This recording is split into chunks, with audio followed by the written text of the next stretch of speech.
Victor Munyaka and Jamnik Kamau were targeted for assassination.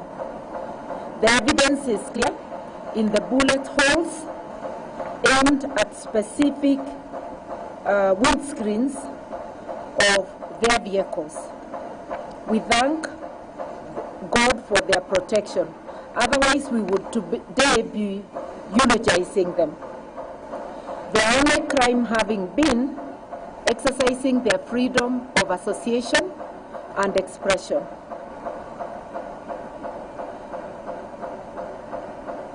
We will not tire from reminding the Ruto administration that freedom of movement, expression, and association are among the fundamental rights guaranteed in our Constitution and in the African Charter on Human and People's Rights, as well as on the International Covenant on Civil and Political Rights. On Tuesday this week, after the Halloween attack, the United Opposition presented irrefutable evidence to the Independent Policing Oversight Authority, IPOA, this criminal assault and attempted assassination of our leaders. We expect IPOA to treat this evidence with a grave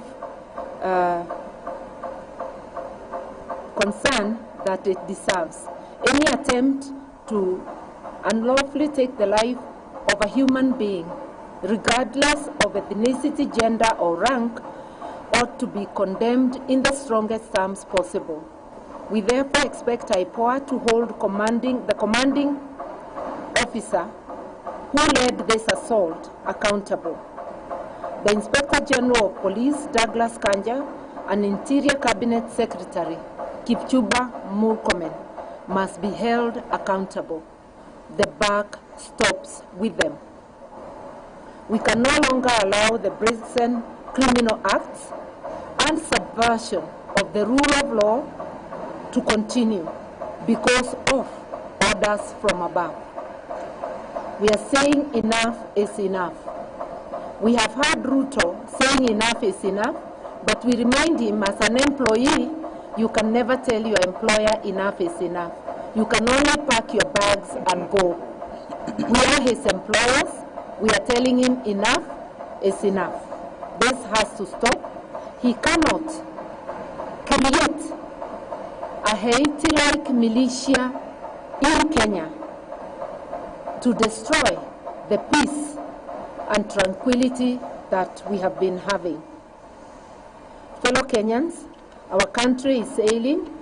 Some even say it is at war with itself, not because of the global recession or pandemic, but because of an epidemic called William Samoei Ruto. The instruments of power are in the hands of a person who simply doesn't care for the well-being of the citizens he purports to govern. For instance, we are aware of a cargo of 25,000 metric tons of sugar that recently landed in our port at Mombasa. This sugar is already on its way to Western Kenya, to a Western Kenya sugar factory to be repackaged and sold to Kenyans. Yet, it was condemned as unfit for human consumption in its country of origin. But it has been cleared quickly and is now headed to be distributed in this country, shows the heartlessness of this regime. They have made money their God. We demand that these consignments already earmarked as publicly condemned be earmarked as publicly condemned and destroyed immediately, so that it is not used to poison Kenyans. I will let one of our youth read the rest. Thank you. Thank you so much. My name is Ken Babu, and I proceed. Fellow Kenyans, this is a criminal regime that not only resorts to willful violence against its people, but resorts to physically harming its populace and fit for public consumption of goods, but also attempts to limit its people by willful and defunding education, which is a right. Just a week ago, the Cabinet Secretary for Finance, John Mbadi, publicly declared that Kenya can no longer sustain free primary and secondary education.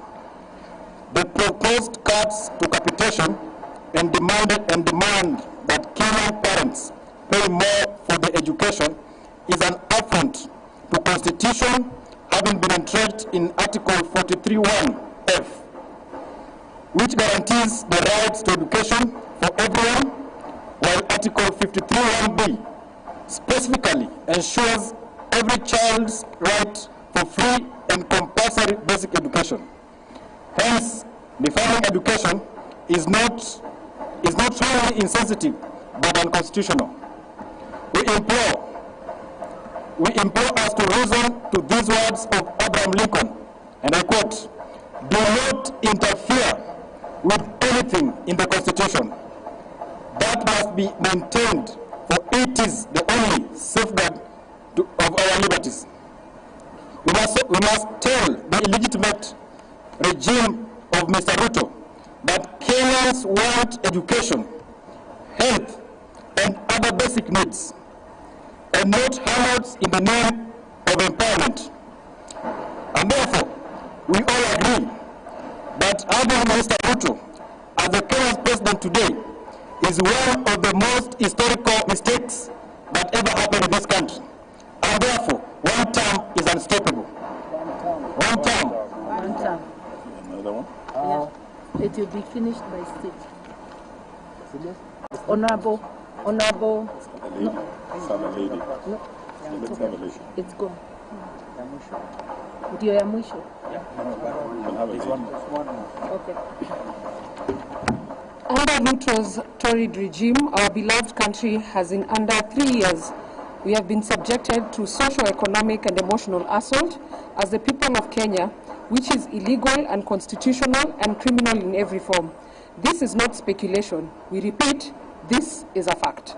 Their first and only qualifying modus operandi is theft, destruction, and death as the Ruto state-governed policy. 2, they are now scrutinizing future taxes, a criminal and yes, unconstitutional move to borrow externally against future taxes without parliamentary sanction or debate. It is not only a similarly crude betrayal of public trust, but also a direct violation of the Public Finance Act.